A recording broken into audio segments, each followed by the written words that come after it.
48% of men admit they routinely delay what matters most to them. Not because they lack time, because they lack honesty.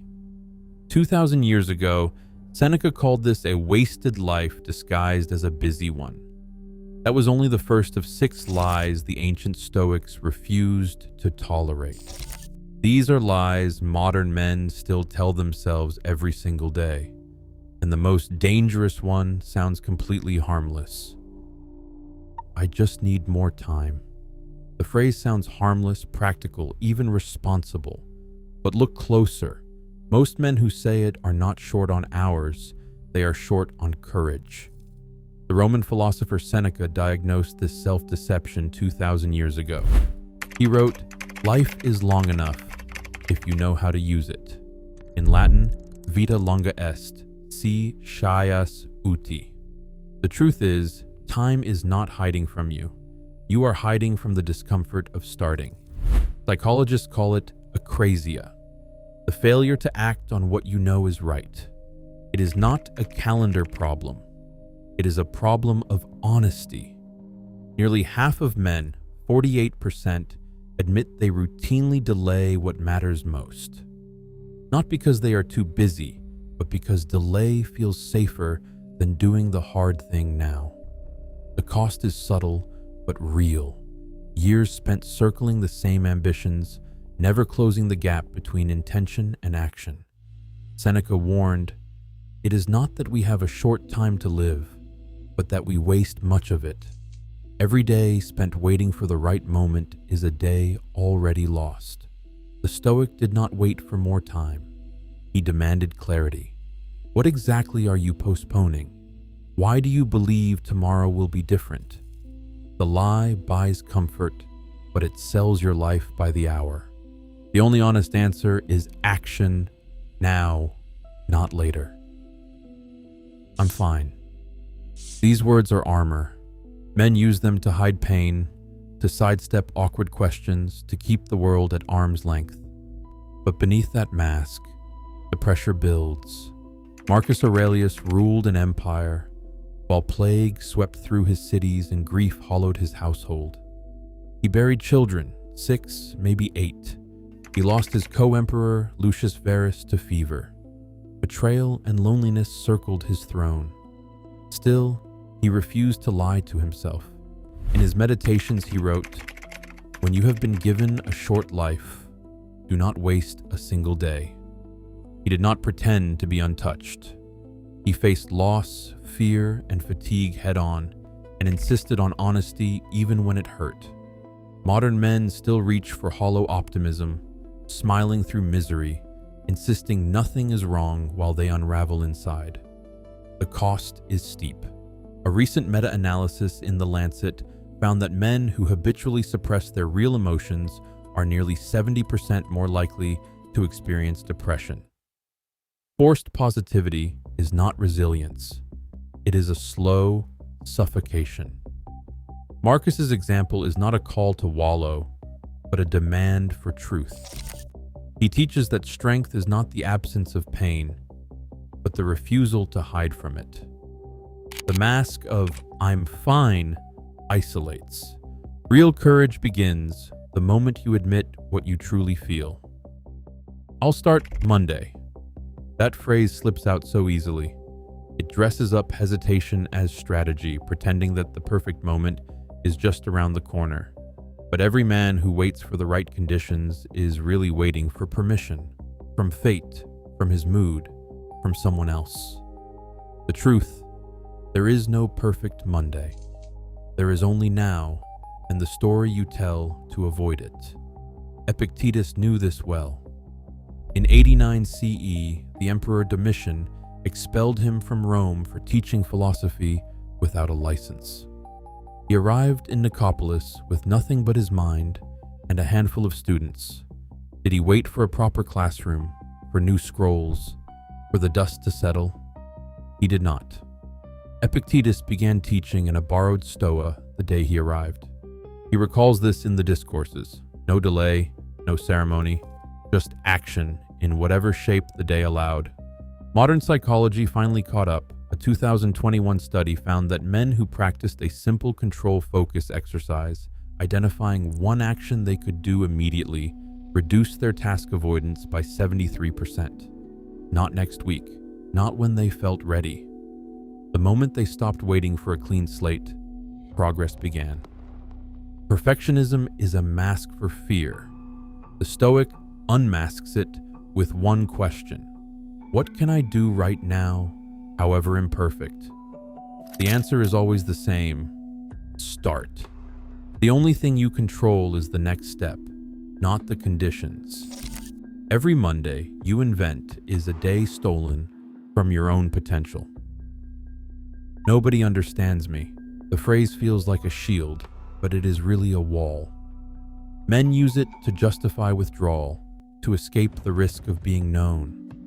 In private, it sounds noble, and outsiders lament. In practice, it is self-imposed exile. The numbers are plain. 41% of men under 35 report feeling lonely most weeks, according to the American Psychological Association. Not because the world is empty, but because it is easier to claim isolation than to risk connection. Chrysippus, the architect of Stoic logic, gave no comfort to the man who hides behind solitude. In a fragment preserved by Simplicius, he wrote that man is by nature a social animal, destined to live in a city. The city for him was not just stone and streets, it was the web of mutual duties, the shared work of virtue. Chrysippus argued that the good life is not possible in isolation. To withdraw is to refuse the very thing that makes us human. The lie of radical uniqueness flatters the ego, but it starves the soul. The Stoic did not seek pity or admiration for standing apart. He sought participation. Community is not a luxury, but an ethical necessity. The strength you claim in solitude is only real when tested in the company of others. The honest man does not wait to be understood. He reaches out, knowing that virtue is built in dialogue, not in silence. It's too late for me. The words sound final, an easy surrender dressed up as realism. But age is not a verdict, and missed years are not a sentence. The Stoic philosopher Musonius Rufus proved this on the rock of Gyaros, a barren island of exile, when most men his age would have given in to bitterness or drift. Banished by Nero in his 50s, Musonius arrived with nothing but his mind and a handful of battered possessions. Yet instead of retreating into regret, he gathered a circle of fellow exiles and began teaching virtue amid salt wind and stone. The Suda records that while on Gyaros, he gathered a circle of pupils and taught them virtue. Musonius's lessons were not theoretical. He demanded that each man rise early, tend to daily chores, and practice discipline in the smallest tasks, chopping wood, mending nets, and preparing meals.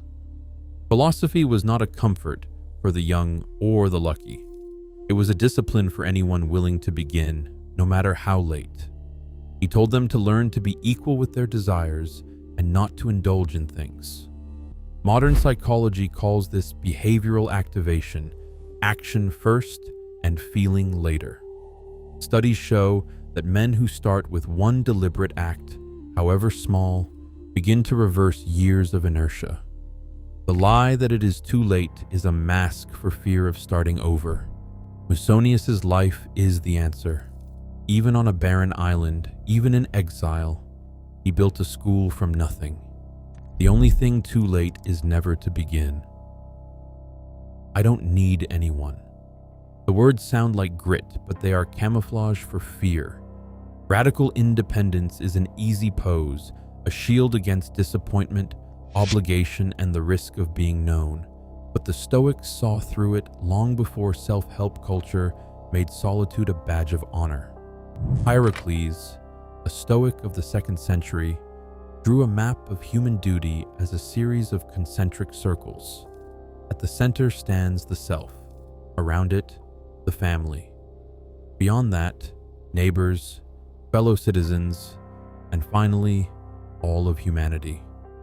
The wise man, Hierocles argued, does not shrink his circles, he expands them, drawing others closer with deliberate effort. To claim you need no one is to cut yourself off from the very structure of virtue. Modern science is blunt. Men with strong social ties live longer, by as much as 30%. Those who isolate face higher rates of heart disease, depression, and early death. The body keeps score whether you acknowledge your need for others or not. The cost of pride is paid in loneliness, anxiety, and years quietly lost. The Stoic did not imagine strength as a fortress with the drawbridge up. He saw it as a city, open, interdependent, and bound by duty. Hierocles' circles demand action. Check in on your brother, share a meal with a neighbor, offer help before it is asked. Virtue is not forged in isolation. It is tested and proven in the company of others. The lie of self-sufficiency is a quiet surrender. Real strength is reciprocal. You owe something to the circles around you, and they owe something to you. Refusing that is not freedom, it is neglect. Today, nearly half of men still avoid the mirror, mistaking self-protection for strength. Marcus Aurelius warned, "You must not only act, but act right now." The honest path is the harder one, but it is the only one that leads anywhere worth going. The rest is just another excuse. Share your thoughts below.